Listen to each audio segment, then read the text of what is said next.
You know, losing the love of your life is hard enough, but having your stepson tell you to pack your bags at the funeral? That's when I realized some battles are worth fighting, and sometimes the people who underestimate you are in for the biggest surprise of their lives.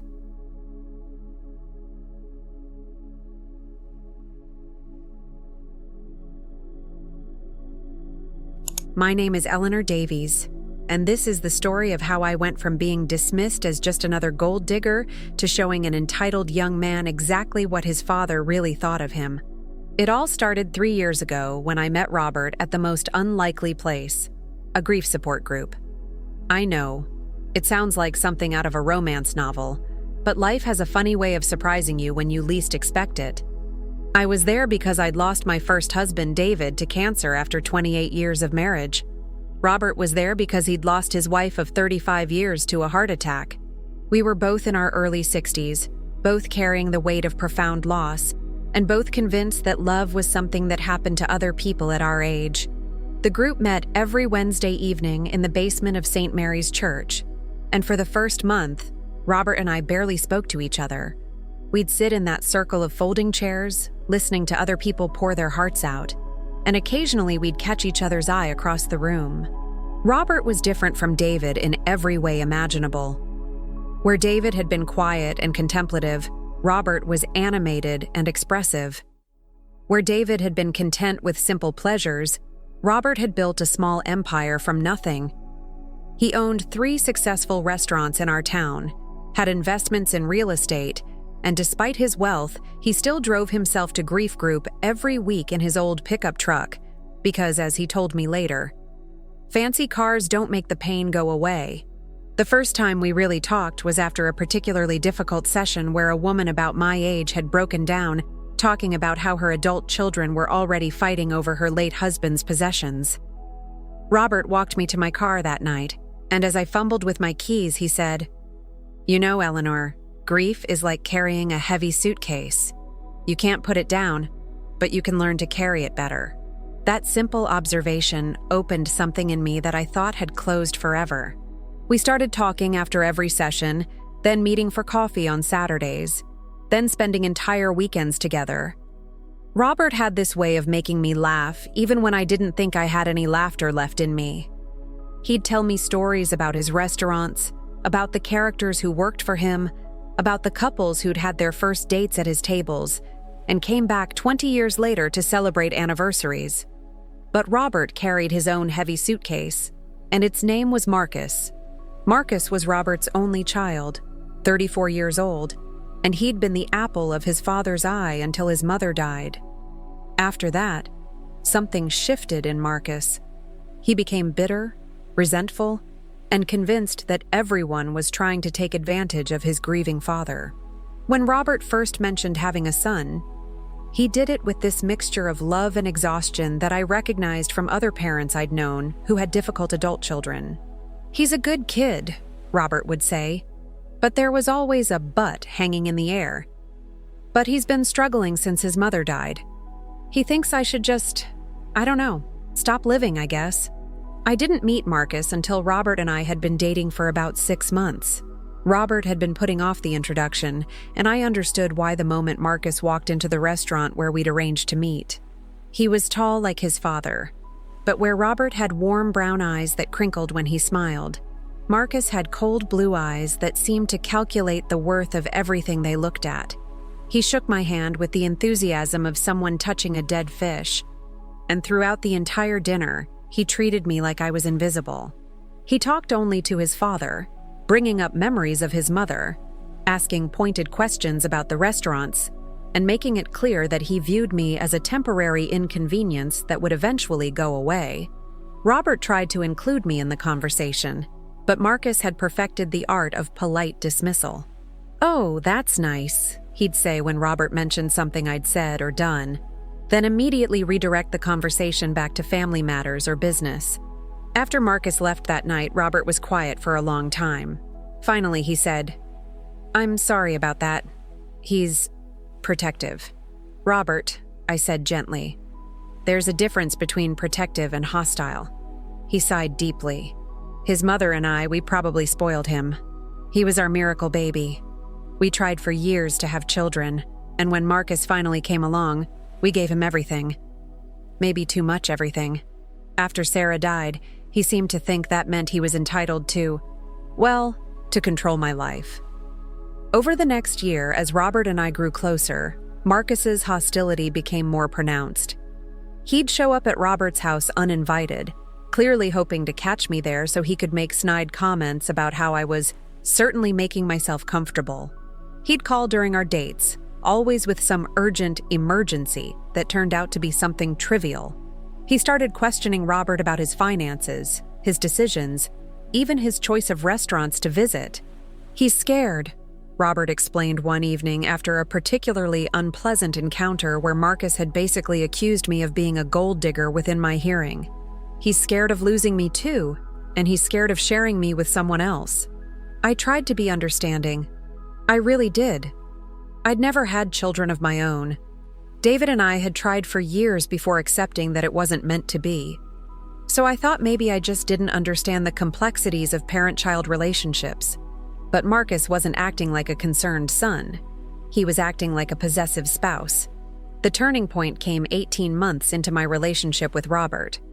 We were at his house, planning a weekend trip to the mountains, when Marcus walked in using his key. He stopped dead when he saw my suitcase in the living room. "What's this?" he demanded.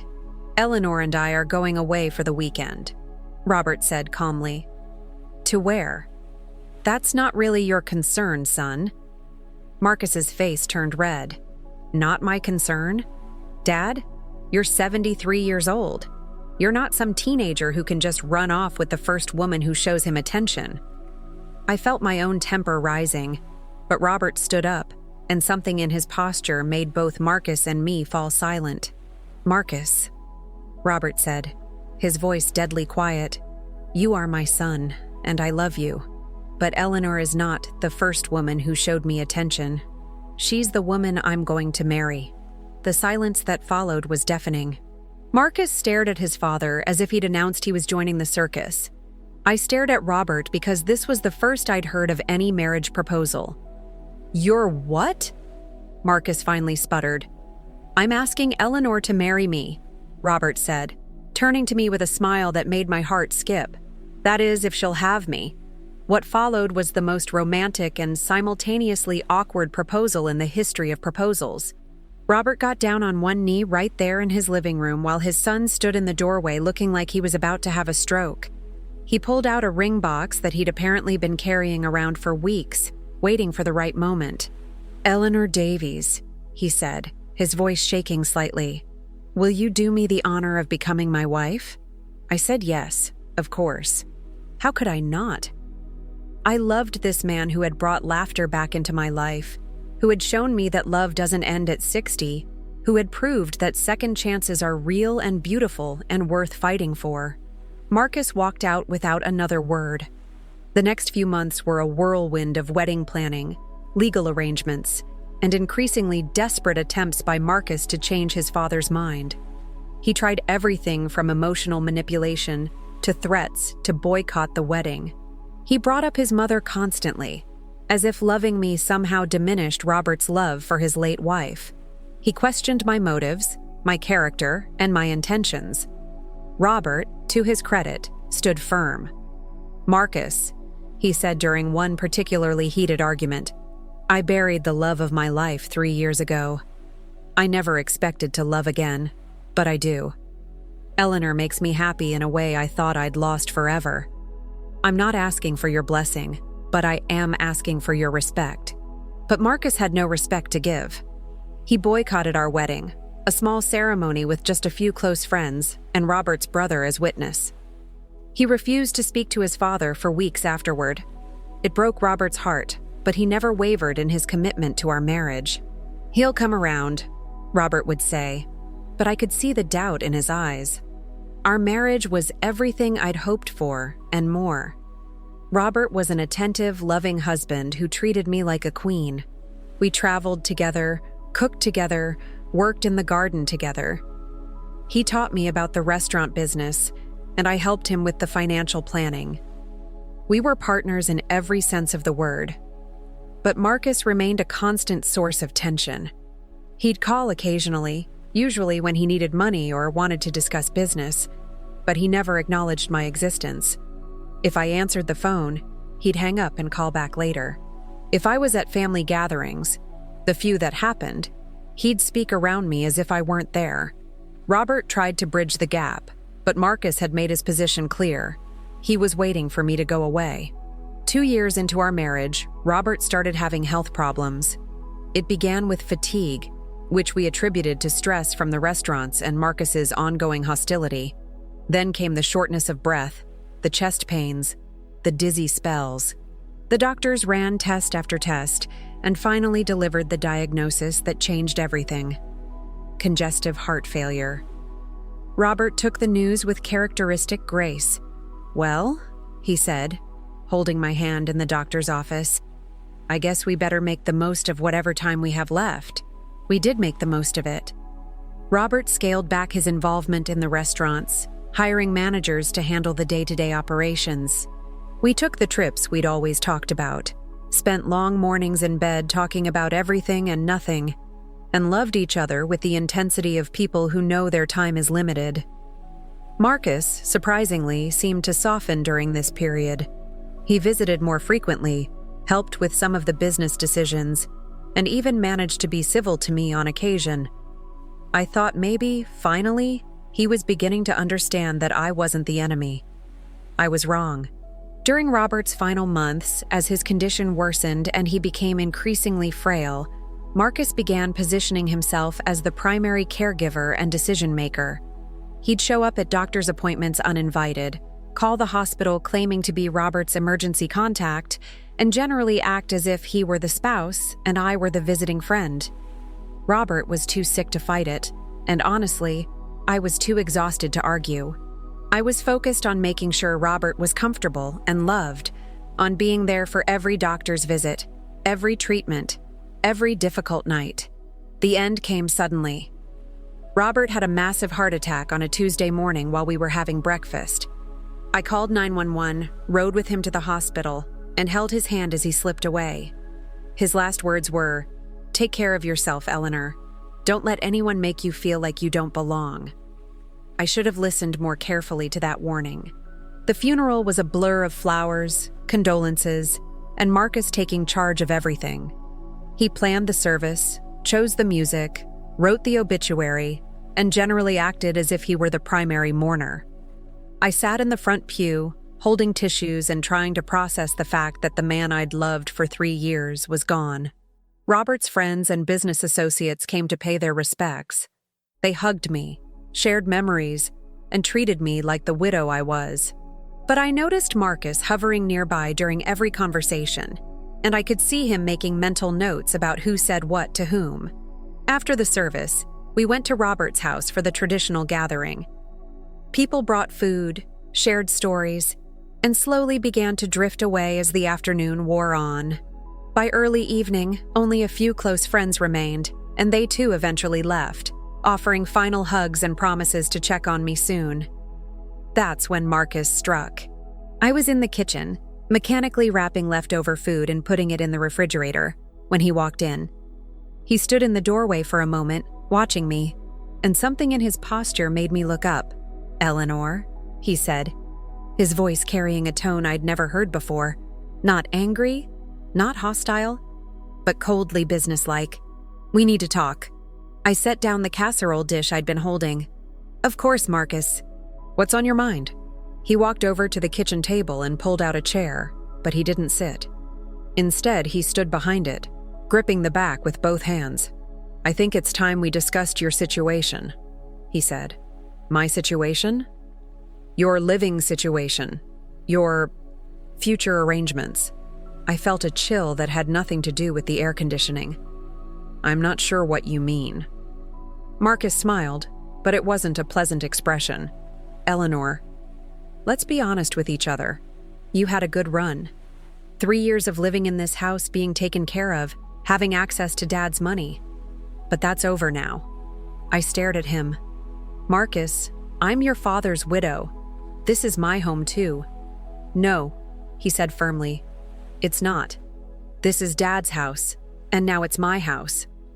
You were a guest. A long-term guest, but a guest nonetheless. I felt my legs go weak, and I had to grab the counter for support. Are you asking me to leave? I'm telling you to leave. His voice was calm, matter of fact, as if he were discussing the weather. I think it would be best if you packed your things and found somewhere else to stay. Soon. How soon? This week. Maybe sooner. I couldn't believe what I was hearing.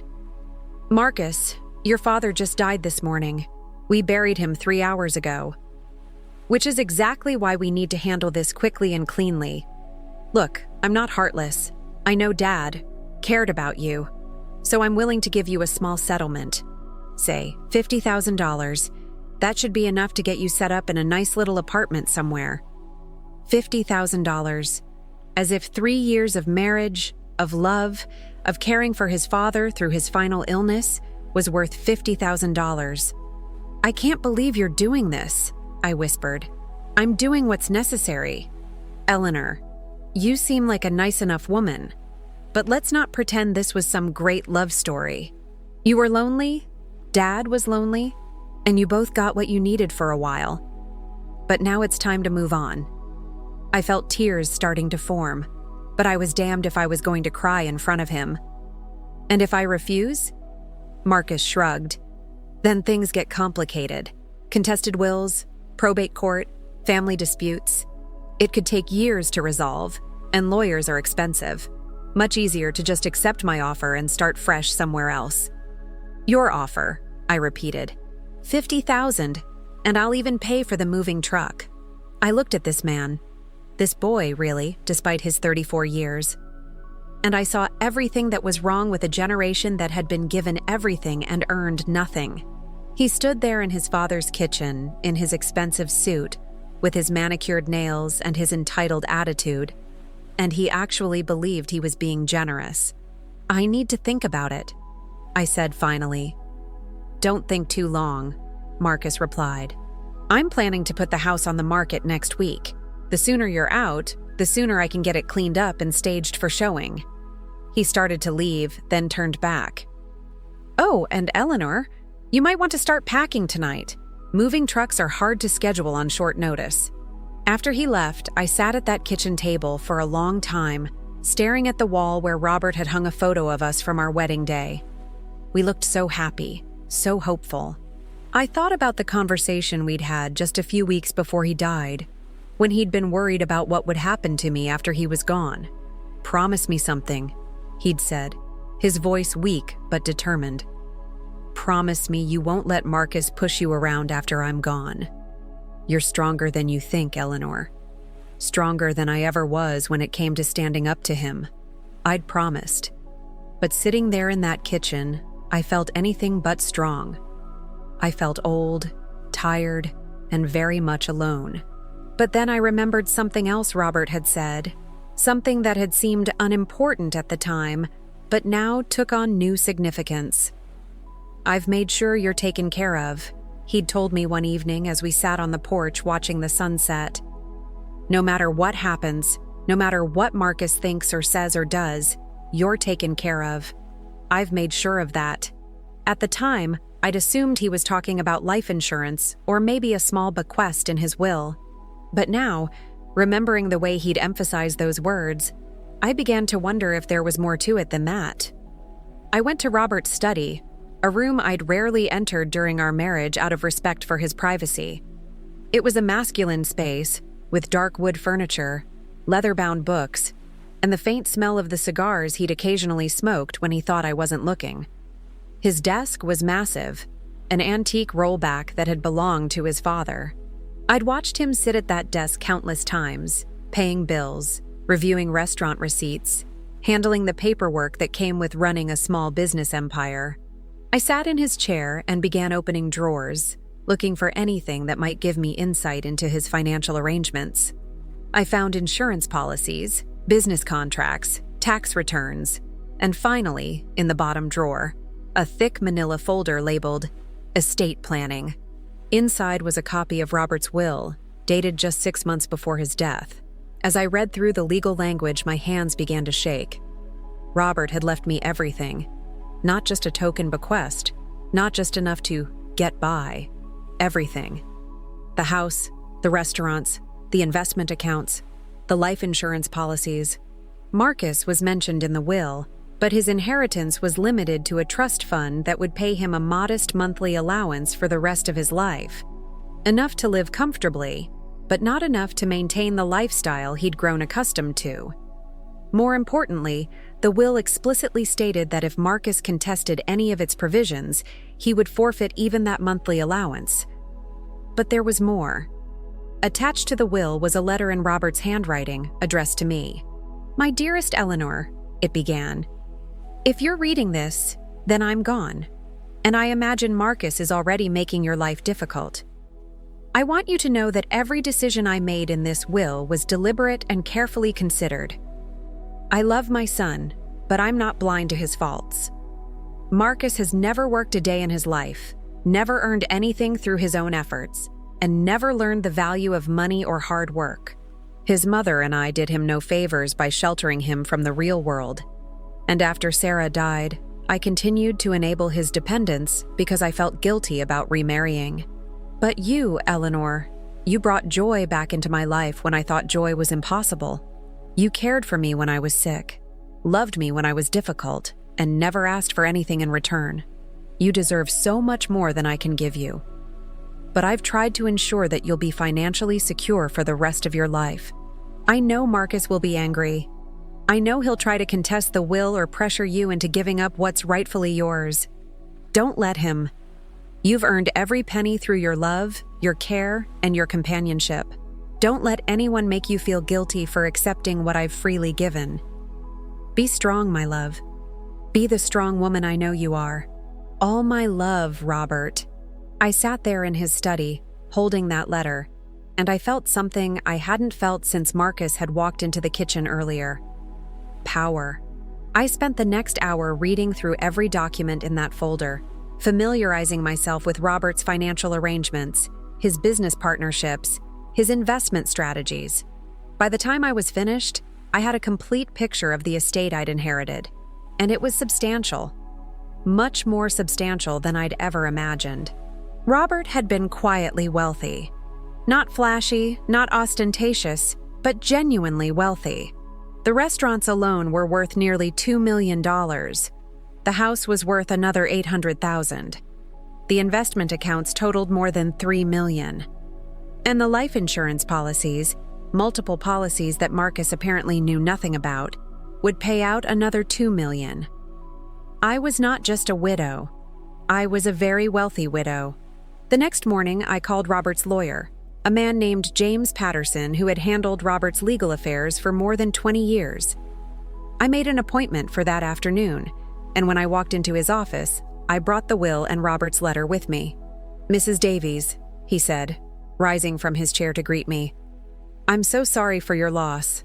Robert was a good man and a good friend." "Thank you, James. I assume you're familiar with the contents of Robert's will?" He nodded. "I am. In fact, I've been expecting your call. Robert asked me to be prepared to act quickly after his death, particularly if there were any complications with Marcus." "Have you spoken to Marcus?" "Not yet.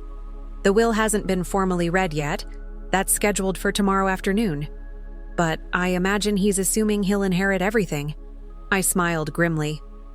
"I imagine he is." James leaned forward. "Eleanor, I want you to know that Robert and I discussed his decision at length. He was very clear about his intentions and very concerned about how Marcus might react. He asked me to make sure you understand your rights and your options." "What are my options?" "Well, legally, you have the right to claim your inheritance immediately. The will is ironclad. I made sure of that. But Robert was also realistic about Marcus's personality. He suggested that if Marcus becomes difficult, we might want to consider a more dramatic approach to making your position clear." "What kind of dramatic approach?" James smiled. "Let's just say your husband had a flair for the theatrical. He left very specific instructions about how he wanted the will reading to be handled if Marcus proved to be problematic. That afternoon, I went home and began the strangest day of my life. I packed a suitcase, not because I was planning to leave, but because I wanted Marcus to see it. I wanted him to think he'd won. Marcus called that evening, his voice sickeningly sweet. "Eleanor, I hope you've had time to think about our conversation yesterday. I really do think it's for the best. I've thought about it," I said carefully. "I suppose you're right. It's time for me to move on. I'm so glad you're being reasonable about this. I knew Dad was right about you. You're a sensible woman." "When is the will reading?" I asked. "Tomorrow at 2 o'clock. Just a formality, really. Dad's lawyer wants to go through the motions. I'll be there." "Of course. And Eleanor? I've already contacted a real estate agent. She'll be coming by the house on Friday to do a market analysis. I hope you can be elsewhere by then." "I understand." After I hung up, I called James Patterson. "He took the bait," I said. "Tomorrow should be very interesting." The next day, I dressed carefully in a simple black dress and arrived at the lawyer's office a few minutes early. Marcus was already there, sitting in the waiting area, looking every inch the grieving son and heir apparent. He was wearing his most expensive suit, and his posture radiated confidence. "Eleanor," he said, standing to greet me with a smile that didn't reach his eyes. "You look lovely. I'm glad you're here." "I wouldn't miss it," I replied. James Patterson's office was a traditional legal space, all dark wood and leather-bound books. He invited us to sit in the chairs facing his desk, and I noticed that he'd placed a large manila envelope prominently in the center of his desk. "Before we begin," James said, "I want to explain the process. I'm going to read the will in its entirety, and then we'll discuss any questions you might have. The will is quite detailed, so this may take some time." Marcus nodded impatiently. "Of course. Let's get started." James opened the envelope and removed a thick document.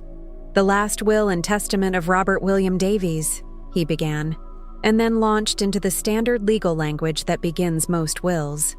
I watched Marcus as James read through the preliminary sections. Marcus was barely listening, probably assuming these were just formalities before he inherited everything. He was checking his phone, looking out the window, drumming his fingers on the chair arm. Then James reached the meat of the will. "To my beloved wife, Eleanor Davies, I leave the entirety of my estate, including but not limited to my residence at 1247 Maple Street, including all furnishings and personal property contained therein, my business interests, including Davies Restaurant Group and all associated properties, equipment and accounts, my investment portfolio, including stocks, bonds, and mutual funds held in accounts at Merrill Lynch and Fidelity, my life insurance policies totaling $2 million in benefits, and all other assets, real and personal, of which I may die possessed." The silence in the room was deafening. I could hear the clock ticking on James's desk, the hum of the air conditioning, the sound of Marcus's breathing, which had become rapid and shallow. "What?" Marcus said finally, his voice barely above a whisper. James continued reading. "To my son, Marcus Davies, I leave the sum of $500,000 to be held in trust and paid out at the rate of $2,000 per month for the remainder of his natural life, provided that he does not contest the provisions of this will or take any legal action to challenge its validity." Marcus was staring at the lawyer as if he were speaking a foreign language. That's not right. There must be some mistake." "I assure you there's no mistake," James said calmly. "This will was prepared under my supervision, signed by your father in the presence of 2 witnesses, and properly notarized. It's entirely legal and valid." Marcus turned to look at me, and I saw the exact moment when understanding dawned in his eyes. The shock gave way to anger, and the anger gave way to something much uglier. "You," he said, pointing at me with a shaking finger. "You did this. You manipulated him. You poisoned him against me." "Marcus," I said quietly, "I never discussed your father's will with him. I didn't even know what it contained until yesterday." "Liar!" He stood up so quickly that his chair toppled backward. You're a gold-digging bitch who preyed on a lonely old man." "Mr. Davies," James said sharply, "I'm going to ask you to control yourself. Your father made these decisions entirely on his own, after careful consideration and lengthy discussion with me about the implications. He was sick. He wasn't thinking clearly. Your father was of sound mind when he signed this will. I have medical documentation to that effect, as well as written statements from his doctors." Marcus began pacing back and forth in the small office. "This is insane. I'm his son. I'm his blood. She's just some woman he knew for 3 years. She's his wife," James said simply. "And she's the person he chose to inherit his estate. I'll contest it. I'll fight this in court." "That's your right," James agreed. "But I should point out that if you contest the will and lose, you'll forfeit the monthly payments from the trust fund. You'll receive nothing."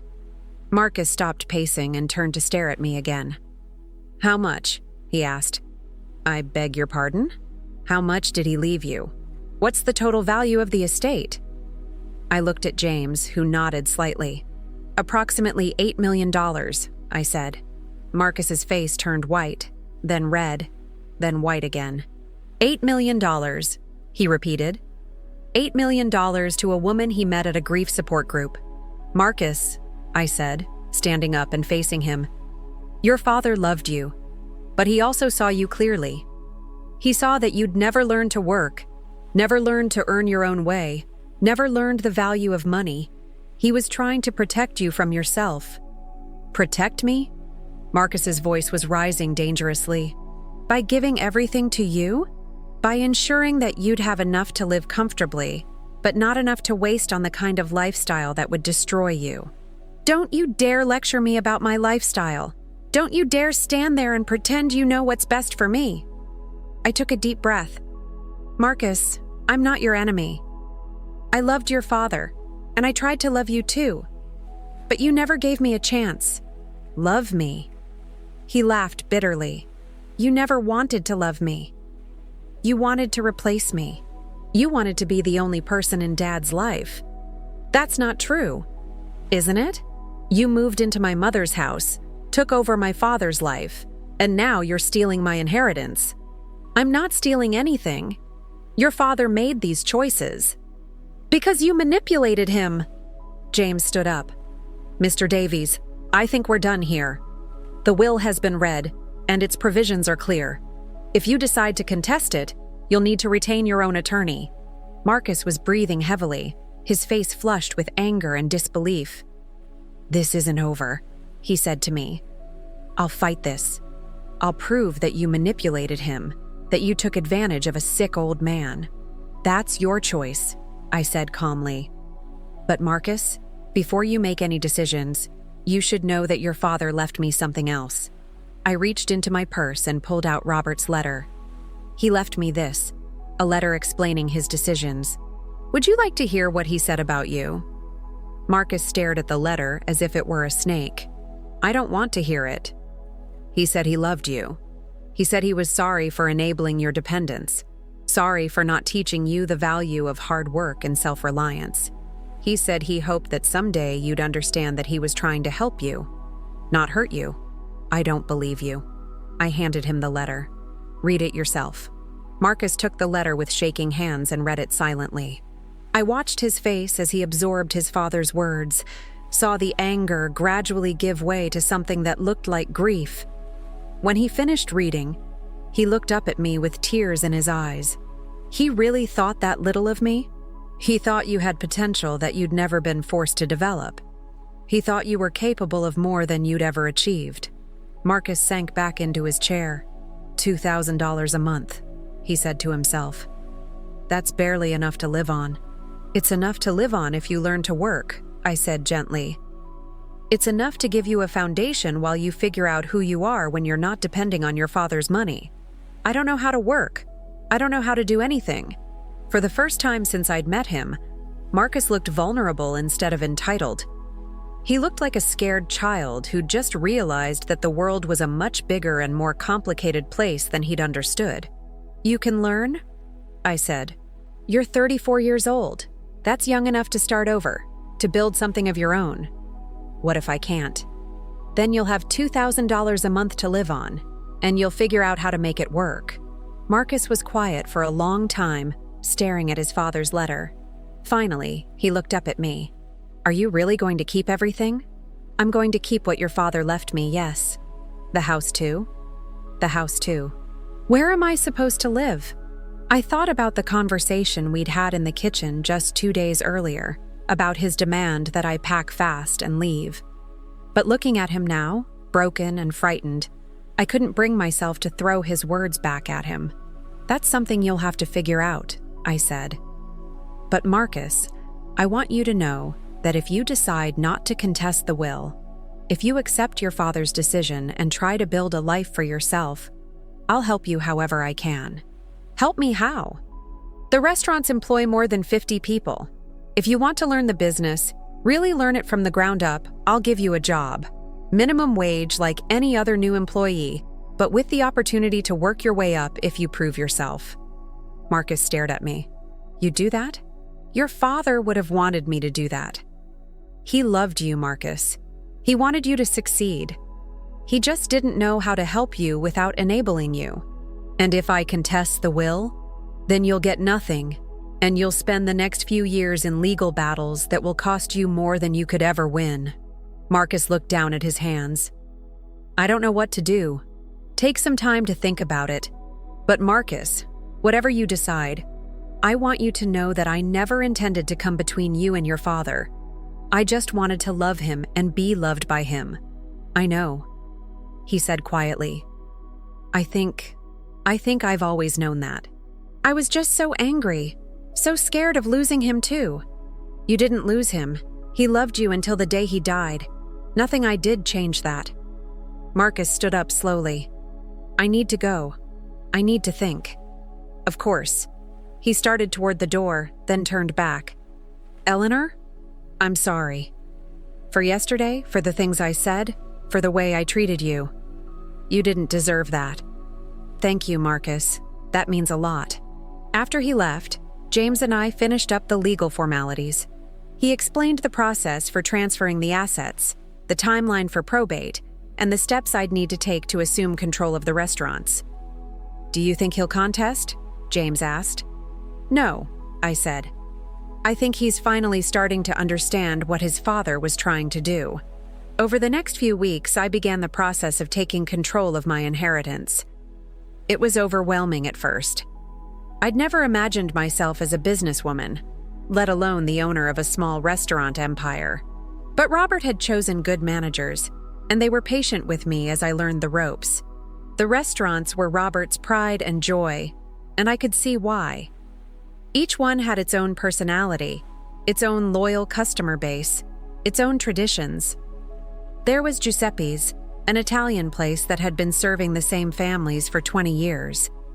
There was the Hometown Grill, a casual American restaurant that was always packed with local high school students and young families. And there was the Blue Room, an upscale establishment that hosted wedding receptions and business dinners. I spent my days visiting each location, learning about the operations, meeting the staff, and trying to understand what had made Robert's businesses so successful. It wasn't just the food, though, that was excellent. It was the way he'd treated his employees like family, the way he'd made every customer feel welcome, the way he'd been involved in every aspect of the business without micromanaging. The house felt different now that I was living there alone. It was my house, legally, officially, completely mine, but it still felt like Robert's space. I found myself talking to him sometimes, especially in the evenings when I'd sit in his study and go through the business papers. I hope I'm doing this right, I'd say to his photograph. I hope I'm making you proud. Marcus didn't contact me for 3 weeks. Then, one morning, he showed up at Giuseppe's while I was there learning about inventory management from the head chef. Eleanor, he said, appearing at the kitchen door. Could I talk to you? I looked up from the clipboard I'd been studying. He looked different, thinner, tired, but somehow more adult than I'd ever seen him. Of course. Let's go sit in the dining room. We found a quiet corner booth and Marcus fidgeted with his coffee cup before speaking. I've been thinking about what you said, about the job offer, and I want to take it, if the offer's still good. I studied his face. What changed your mind? He was quiet for a moment. I spent the last 3 weeks trying to figure out how to live on $2,000 a month. Do you know how humbling that is for someone who's never had to think about money? I imagine it would be. I had to move out of my apartment. The rent was $1,800 a month. I'm staying in a motel now, and even that's eating up most of my allowance. I tried to get a job, but I don't have any real skills, any work experience. Nobody wants to hire a 34-year-old man who's never held a real job. So you want to work here because you're desperate? Marcus met my eyes. I want to work here because I finally understand what Dad was trying to teach me. I need to learn how to take care of myself. I need to learn what it means to earn something instead of just expecting it to be given to me. It won't be easy, Marcus. I meant what I said about minimum wage and starting at the bottom. I know. I'm ready for that. Are you? Because working in a restaurant is hard, physical work. You'll be washing dishes, bussing tables, cleaning bathrooms. You'll work nights and weekends. You'll deal with difficult customers and demanding managers. And you'll do it all for $8 an hour. Marcus nodded. I understand. And there's no guarantee of advancement. If you prove yourself, if you work hard and learn the business, then maybe someday you can move up. But maybe not. Maybe you'll be washing dishes for the rest of your life. I get it, Eleanor. I really do. I looked at this man who had been my enemy for 3 years, who had dismissed me as a gold digger and tried to throw me out of my own home, and I saw something I'd never seen before. Humility. All right, I said. You can start Monday. Talk to Maria, the assistant manager. She'll set you up with uniforms and explain the schedule. Marcus's relief was visible. Thank you. I won't let you down. Don't thank me yet. Thank me in 6 months if you're still here. He started to leave, then turned back. Eleanor, I know I don't have any right to ask this, but would it be okay if I came by the house sometime? Just to see Dad's things? To remember him? I thought about it for a moment. The house is my home now, Marcus, but you're welcome to visit as long as you call first. I will. Thank you. Watching Marcus work those first few weeks was both painful and inspiring. He was terrible at everything. He broke dishes, mixed up orders, couldn't keep up with the pace, and generally looked like he was drowning most of the time. But he kept showing up, kept trying, kept asking questions, and accepting criticism. The other employees were initially skeptical. They knew who he was, knew he was the owner's stepson, and they expected him to receive special treatment. When he didn't, when he was treated exactly like any other new employee, they began to warm up to him. He's actually trying, Maria told me after Marcus had been there for a month. I didn't think he'd last a week, but he's really trying to learn. I started stopping by the restaurants more often, partly to check on the business and partly to watch Marcus's progress. He was learning, slowly but surely. He started taking pride in small accomplishments, a shift where he didn't break any dishes, a customer who complimented his service, a night when he managed to keep up with the dinner rush. 3 months into his employment, I found him in the kitchen after closing time, studying the recipe cards that the cooks used. "What are you doing?" I asked. "Trying to understand how everything works," he said. "Not just the serving part, but the cooking, the ordering, the scheduling. I want to understand the whole business." "Why?" He looked up at me, and I saw Robert in his eyes for the first time. Because this was Dad's life's work. Because he built something amazing here, and I want to be worthy of it. You don't have to prove anything to me, Marcus. I'm not trying to prove anything to you. I'm trying to prove something to myself. And to him. That night, I went home and sat in Robert's study looking at his photograph. "I think you'd be proud of him," I said. "It took him 34 years to grow up, but he's finally getting there." By the 6-month mark, Marcus had become a competent server and was starting to help with some of the management duties. He was still living in the motel, still getting by on his salary plus tips, but he seemed happier than I'd ever seen him. I've been thinking, he said one evening as we were closing up Giuseppe's together. About Dad, about what he was trying to do. What about it? I used to think he was punishing me, taking away my inheritance, leaving me almost nothing. But now I think he was trying to save me. Save you from what? From being useless. From being the kind of person who never accomplished anything, never contributed anything, never became anything more than a burden on the people who loved him. You were never a burden to your father, Marcus. Wasn't I? I was 34 years old, and I'd never held a job, never paid my own rent, never taken care of myself. If that's not a burden, what is? I didn't have an answer for that. I'm grateful, he said. I'm grateful that he loved me enough to force me to grow up, even if it had to happen after he was gone. A year after Robert's death, I was running the restaurant successfully and had even opened a fourth location. Marcus had been promoted to assistant manager at Giuseppe's and was saving money to get his own apartment. One evening, as we were going over the week's receipts, he said, "I have something to tell you." "What's that?" "I'm dating someone. Her name is Sarah. She's a teacher at the elementary school. I met her when she came in for lunch with her class." I smiled. "That's wonderful, Marcus. I'm happy for you." I never thought I'd be the kind of person who could have a real relationship. I was too selfish, too immature. But working here, learning to take care of myself, it's changed me. Your father would be so proud. I hope so. I think about him every day, you know. About what he'd think of the man I'm becoming. He'd think you're exactly the man he always knew you could be. Marcus was quiet for a moment. "Eleanor, I need to ask you something, and I want you to be honest with me." "Of course. Do you think Dad would have left me more if I'd been a better son? If I'd been kinder to you, more respectful, more mature?" I considered the question carefully. "I think your father made his decisions based on what he thought was best for everyone involved.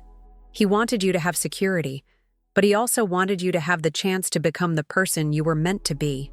And what about you? Did you know what he was planning?" I had no idea.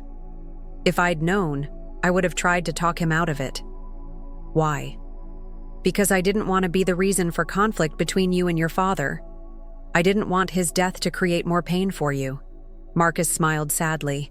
But it didn't create pain. It created opportunity. It forced me to discover who I really am when I'm not hiding behind Dad's money. And who are you? I'm someone who can work hard, who can learn, who can contribute something meaningful to the world. I'm someone who can earn respect instead of just expecting it. 2 years after Robert's death, Marcus married Sarah in a small ceremony at the Blue Room. I walked him down the aisle, his idea, not mine, and gave a toast about second chances and the power of love to transform us. "My stepson," I said, raising my glass, "has shown me that it's never too late to grow up, never too late to change, never too late to become the person you're meant to be." Marcus cried during my speech, and so did I. 3 years after Robert's death, Marcus had saved enough money to make a down payment on a small house. He and Sarah were expecting their first child, and he was managing 2 of the restaurants. "I want to ask you something," he said one day as we were reviewing the quarterly reports. "And I want you to think about it before you answer. What is it?" "I want to buy into the business. Not as a gift, not as an inheritance, but as a purchase. I want to earn my way into being a partner." I looked at him. This man who had transformed himself from an entitled child into a responsible adult. And I felt a surge of pride that had nothing to do with my role in his transformation. "What are you proposing?" "I'll pay market value for a 25% stake in the restaurants. I've been saving for 3 years, and I've got enough for a down payment. I can get a loan for the rest." "Marcus, you don't have to prove anything else to me. I'm not trying to prove anything to you. I'm trying to prove something to myself. I want to be a real partner, not just an employee who happens to be the owner's stepson. You're not my stepson anymore, Marcus. You're my friend. Then will you consider my offer?" I thought about Robert, about what he would have wanted. He'd wanted Marcus to learn to work, to earn his own way, to become independent. But he'd also wanted the restaurants to stay in the family, to continue the legacy he'd built. "I'll consider it," I said. "But I have one condition." "What's that?" "If I sell you a stake in the business, I want to restructure your trust fund. Instead of monthly payments, I want to give you a lump sum that you can use however you want." Marcus stared at me. "Are you serious? Your father set up that trust fund because he didn't trust you to handle money responsibly. But you've proven that you can. You've proven that you understand the value of hard work and careful planning. You don't need to be protected from yourself anymore. How much money are we talking about?" "The trust fund contains about $400,000. Marcus was quiet for a long time. "That's more than I ever expected to inherit. It's what your father wanted you to have once you were ready for it, and I think you're ready." 6 months later, Marcus became a partner in Davies Restaurant Group. He used part of his trust fund money to buy his stake in the business and invested the rest in a college fund for his unborn child. "I want my kids to have opportunities," he told me. "But I also want them to understand that opportunities have to be earned." "You sound like your father." "I hope so. I hope I can be half the man he was." "You already are, Marcus. You already are." 5 years after Robert's death, I was sitting in the study that had become my office, going through the monthly reports from all 4 restaurants. Business was good, better than it had ever been. Marcus had proven to be a natural businessman, with ideas for expansion and innovation that had increased our profits significantly. I heard the front door open and close, and a moment later, Marcus appeared in the doorway with his 2-year-old daughter, Emma, on his shoulders. "Aunt Eleanor!" Emma squealed, reaching for me. I took her from Marcus and settled her on my lap.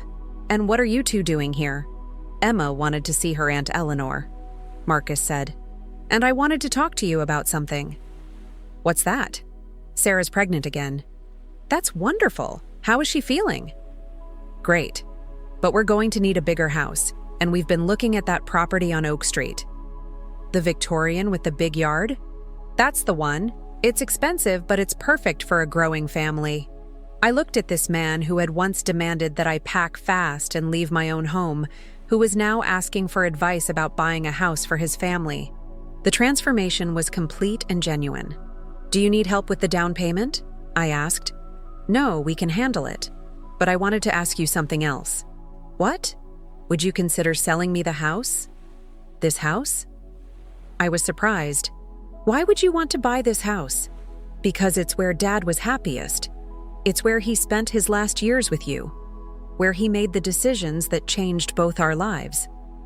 And because I think he'd like the idea of his granddaughter growing up in the same house where he lived." I thought about it. The house was too big for me now, and I'd been considering downsizing. But more than that, I liked the idea of Emma playing in the same backyard where her grandfather had taught me to garden, of Marcus raising his children in the home where he'd finally learned to be a man. "I'll think about it," I said. "And I'll pay market value. No family discounts." "Marcus, you don't have to—" "Yes, I do. That's what Dad would have wanted. That's what you've taught me. Everything has to be earned." Later that evening, after Marcus and Emma had gone home, I sat in the garden that Robert and I had planted together. The roses were blooming, the vegetables were thriving, and I could almost hear his voice in the rustling of the leaves. "I think we did it," I said to the evening air. "I think we raised your son." A year later, I moved into a comfortable condo near the restaurants, and Marcus moved his family into the house on Maple Street. Emma had her own room, with windows that looked out onto the garden where her grandfather had once worked. The restaurants continued to thrive under our joint management.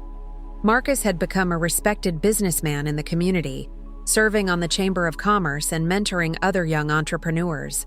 He'd also established a scholarship fund at the local community college for students who wanted to study business or culinary arts. "Dad would have loved this," he said one evening as we watched the scholarship recipients receive their awards. "He always believed in giving people opportunities to better themselves." "He would have been so proud of you," I said. "I hope so. I try to make every decision based on what he would have done." "Don't do that, Marcus." Make decisions based on what you think is right. You've become your own man now. Have I? Yes. You're not your father, and you're not the spoiled child you used to be.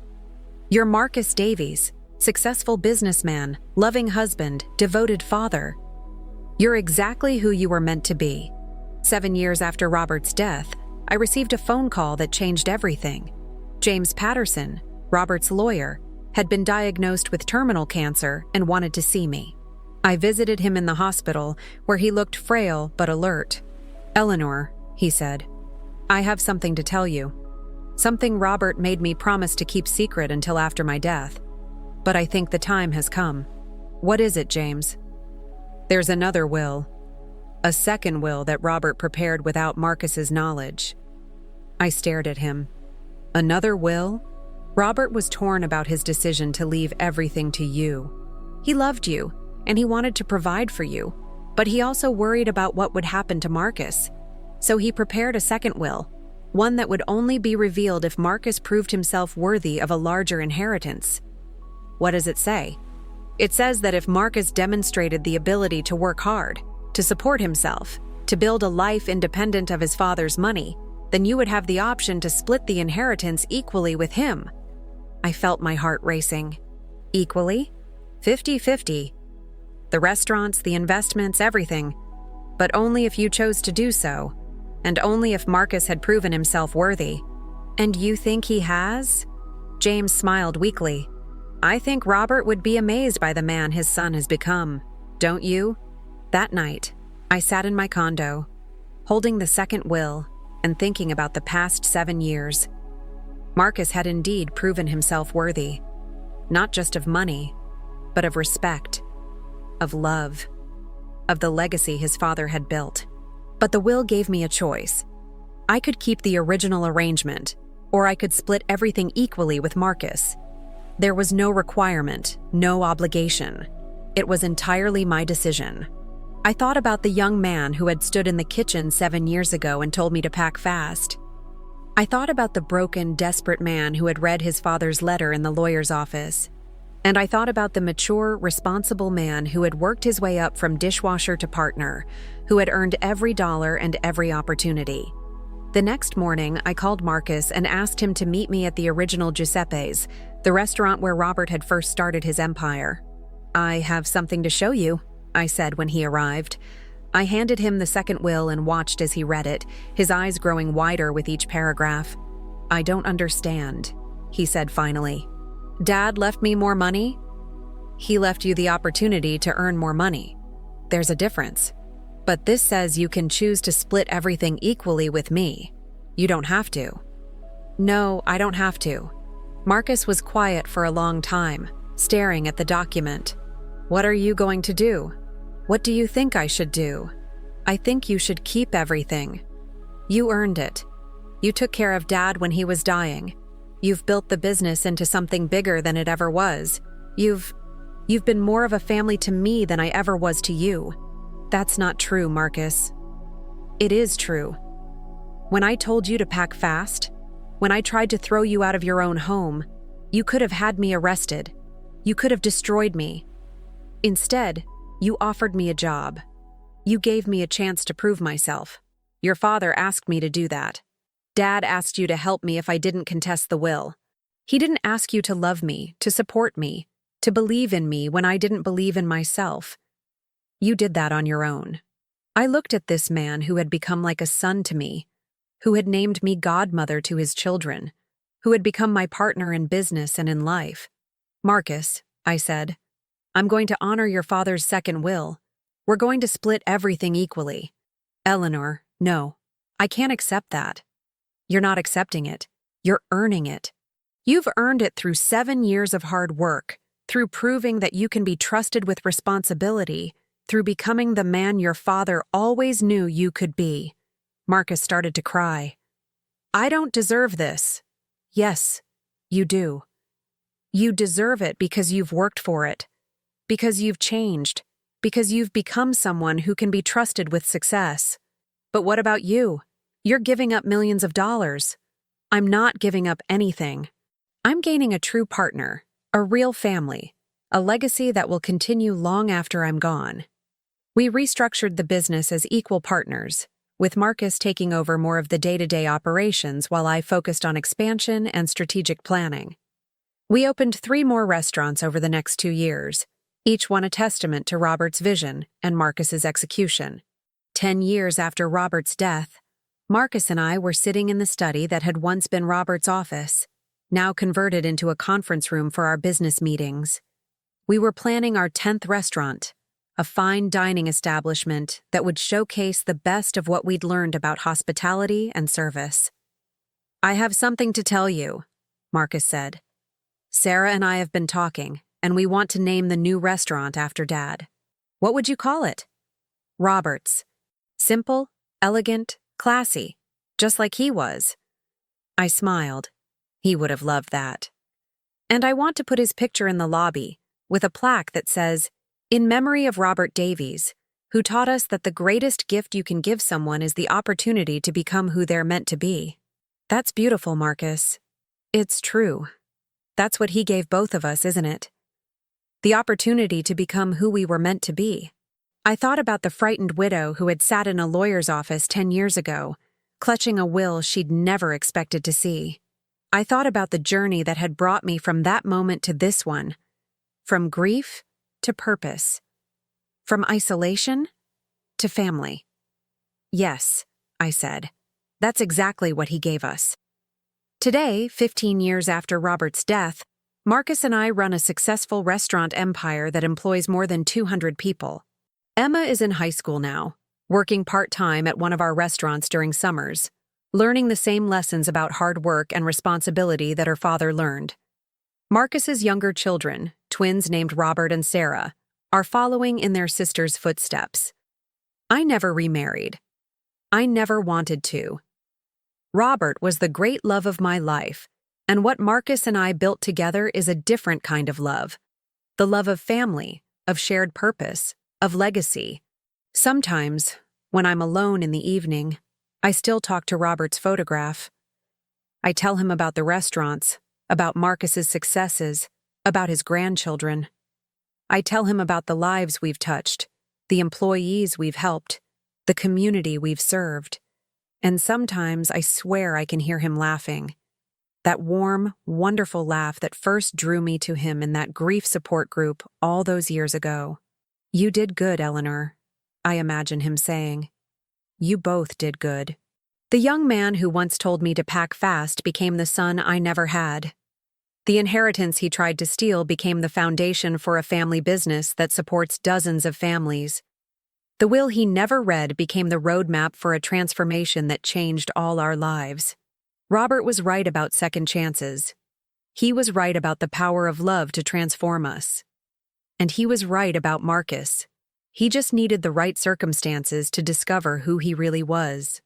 As for me, I learned that sometimes the greatest inheritance isn't money or property or possessions. Sometimes it's the opportunity to help someone become the person they were always meant to be. Sometimes it's the chance to build something lasting, something meaningful, something that honors the memory of the person you loved. And sometimes, the greatest victory isn't keeping what you've been given. Sometimes it's knowing when to share it, when to let it become the foundation for something bigger and better than you ever imagined. Marcus was wrong about one thing, though. At Robert's funeral, he told me to pack fast. But I was never going anywhere. This was my home, my family, my life. And no one, not even an entitled stepson with a sense of grievance, was going to change that. The will Robert left wasn't just about money. It was about understanding, about growth, about the possibility of redemption. It was about the belief that people can change, that love can triumph over resentment, that families can be built by choice as much as by blood. And in the end, that's exactly what happened. We became a family, not through genetics or obligation, but through choice, through work, through the kind of love that has to be earned every single day. Robert's final gift wasn't the money he left me. It was the opportunity to help his son become the man he was always meant to be. And Marcus's final gift to me wasn't accepting that help. It was becoming worthy of it. That's the real story of the will he never read. Not about money or inheritance or legal documents, but about the power of love to transform us, to challenge us, to make us better than we ever thought we could be. And that, I think, is the greatest inheritance of all.